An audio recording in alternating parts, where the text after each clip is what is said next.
doing. So in the spirit of the changes that we wanted to make, here we are a few days later. This is an unfortunate incident. I think it's important to note that there is not a cop, certainly in this APD, that comes to work wanting to be involved in an officer-involved shooting, and that's the truth.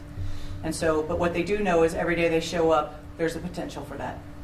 This is a dangerous job, is an often not pretty job, but they show up every single day. And so we're going to get into that and what this looks like. But again, it is a tragedy. Never want to see anyone hurt, and certainly our officers don't want that as well. I'd also like to thank our public safety partners, Austin Travis County EMS and the Austin Fire Department. We do not do this alone. As you see this, EMS was on scene very quickly here, and it is important to tell them how much we appreciate them and their efforts as well. All right, again, this incident took place in the 800 block of Eastbreaker Lane. We'll go ahead and show a map of that area.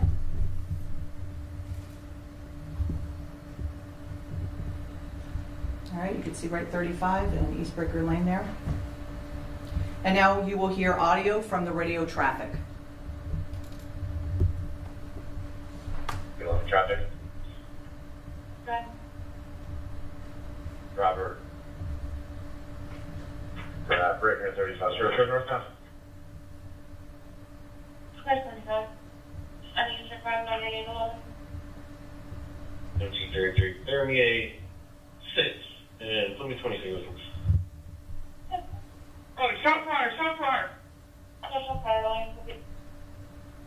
MG303. Shot taken. Suspect is down. Sir.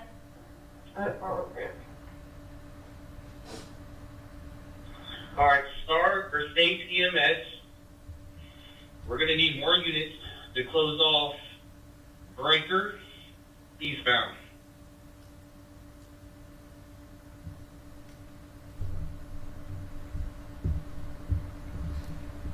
All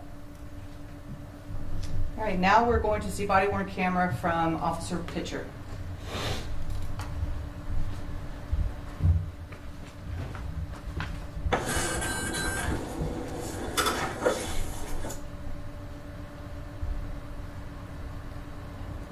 Breaker 35. Sir, northbound.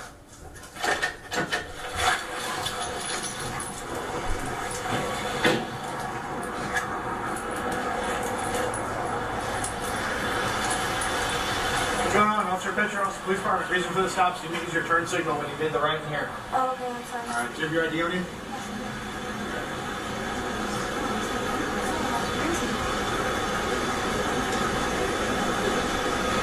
Thank you. Alright, I'm sorry. Okay, he notices there's a child in the back at that point.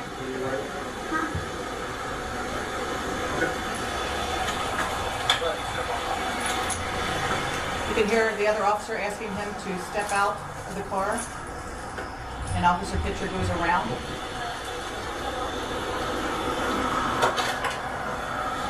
Is it cool if I patch you down here? Just make sure you don't have any guns or anything. Okay, at this point he pulls away. You can see his hand on his right side. Hey, look, shot fire, shot fire! Oh my god. Nice.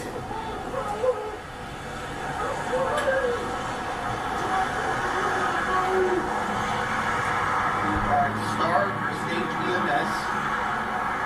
We're going to need more units to close off Breaker eastbound. Hey man, where's the gun at? Leave it! Let me see your hands, you're reaching. Yes, you are. Do me a favor, man, okay? Line of fires towards Michi Lobos. Alright? From the We're service going to road. get you help. We are in the Chevron parking lot on the east side driveway. Hey, do me a favor, bro. Alright? Hey, crawl to your left. At this point, they don't know if the gun is in All right, his where's the hand gun or the gun at? is. We only see one hand. Careful. Leave the guns on Do the you hear the right woman, the side. front driver passenger, tells the officers to be careful? Cannot move, cannot see his left hand. For Hey, 43. get the vehicle. Do you have anything on you? No, I don't. Hold on. Leave it off. No, you're gonna stay there. Hey, I'm just gonna come back here because she's in the line of fire and she has a kid. Okay, so he's concerned at this point, not knowing, again, where this gun is. They're potentially in the line of fire as well. Hey, Kirchberg, I'm gonna have her and her kid move back. Hey, just move to my car. Move to my car. At this point, other officers have arrived and they're moving Yeah, in. both of us are. Do not reach for the gun! Raise your hands! It was right waistband. You saw the imprint. It's under you. He says it's under me. Roll over in your stomach. Roll over in your stomach. All right, flip him over.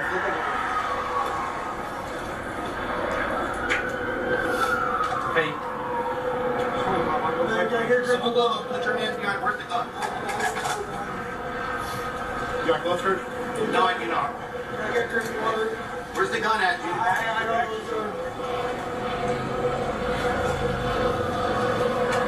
Keep your arms. No, you can't reach like that, dude. No, I'm not reaching. Hey, give me his other hand. Can I drink your water, please? You don't got handcuffs on, I'm doing it, man. Where's the gun? I threw it. It's in my pants. Get the gun. It's under the, it's right here. Back of his underwear or something. Right here. Gun, watch We out. find a gun and multiple magazines. Where's it at? It's right here. Right here. She has a back in my car. She has a kid. Back in the Tahoe. She has a kid. All right, now we're going to slow the video down. So this is the point when he's asked to step out of the car, and the officer advises, do you mind, I'm going to pat you down to make sure you don't have a gun or any weapons. And as soon as this is said, he takes off, pulls away. You can see his hands on his right side, the blades. At that point, he has stopped running. He has decided to engage with the officers. You can also tell that one of the officers had a taser, had less lethal. The other officer did not pull and come out of his holster until the subject started to draw his weapon.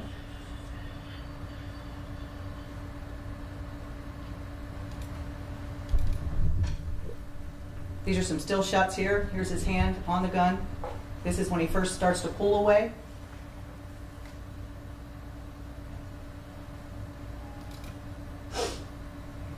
Here's where he decides to go into a stance. Again, at that point, he has stopped running and he is willing to engage. And you can see the officer about to bring his gun out of his holster.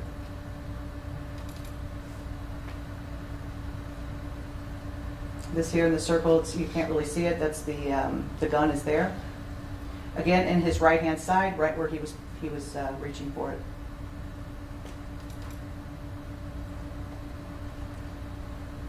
Once again, they're pulling the gun out. And here's the gun that they removed from his waistband, and about 3 magazines that are on the ground. Okay. So again, on May 7th at 2025 this year, at approximately 12:40 a.m., we responded. Officers Ryan Rain, is it Rain? Is that how you pronounce it? Rain Kirchberg and Officer Jake Pitcher conducted a traffic stop in the 800 block of East Breaker Lane. The traffic stop was conducted due to the driver failing again to use the turn signal. Officer Kirchberg asked the passenger male, later identified as Branson Bareilles, to step out of the vehicle, and he stated he did not have identification. Mr. Bareilles stepped out of the vehicle, and as Officer Kirchberg attempted to pat him down, he pushed through the officer and began to evade on foot. When Officer Kirchberg reached for him, he turned, pulled away, and began reaching towards his right hip area of his waistband. Next, he turned sideways in a defensive or bladed stance and attempted to retrieve a firearm from his waistband. Officer Kirchberg and Officer Pitcher both fired shots and struck Mr. Bareilles. The officers approached Mr. Bareilles to safely restrain him and begin life-saving measures. And I would like to say this department and what they do to save lives here, cutting his clothes off, packing wounds, starting all of that before EMS arrived on scene. We've seen this in other areas, not just where officers involved in shootings, but when officers arrive on traffic traffic injuries or shootings, stabbings that we respond to, they are always doing life-saving measures, and I think that's important to note. It's very impressive to me coming from outside the city. Mr. Morales was transported to the hospital where he is currently, I believe, in critical condition at this time. This is Mr. Morales. He's 26 years old. You can go on to the next slide. This is Mr. Morales' history. He is known to law enforcement, and it is currently worth noting that he has 2 felony warrants, one out of Kimball County and one out of Llano.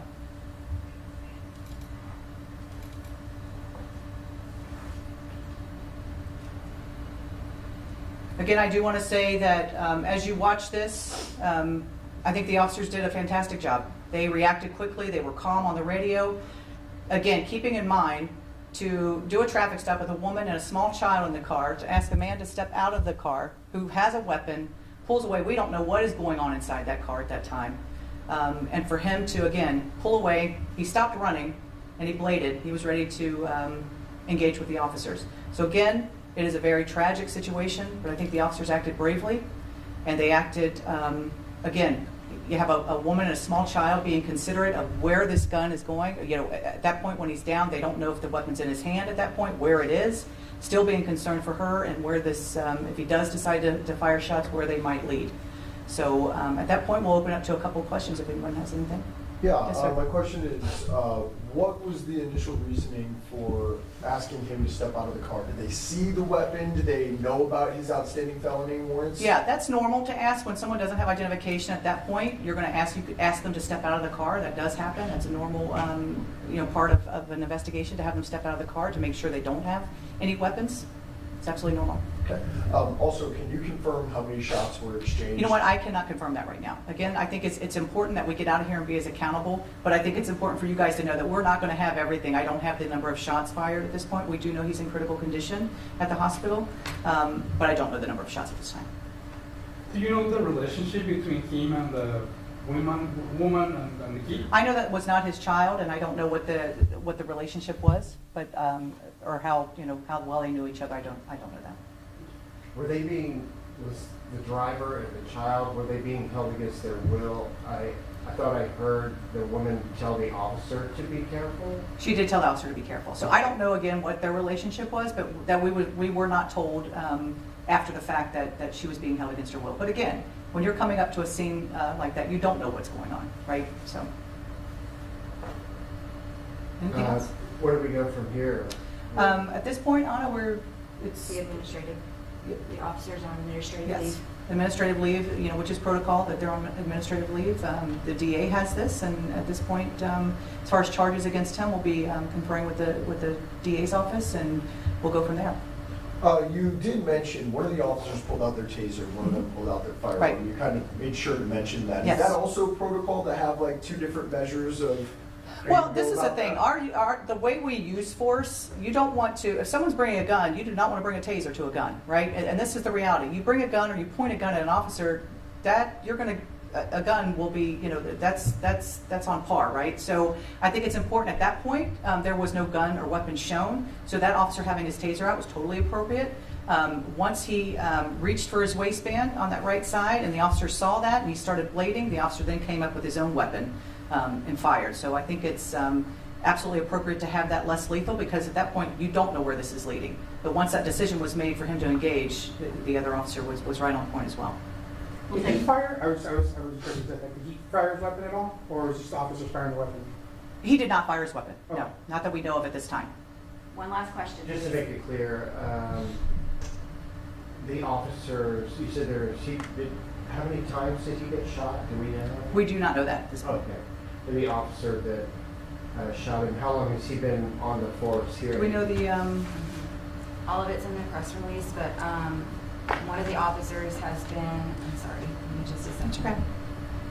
1 year and 7 months. Pitcher has been with the department for 1 year and 7 months, and Kirchberg has been with the department for 4 years and 6 months. Thank you. Yeah, so relatively young officers for sure.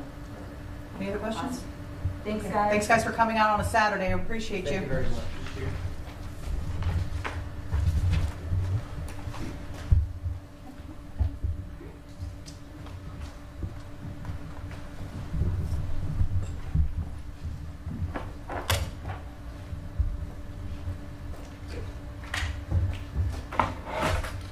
I'm so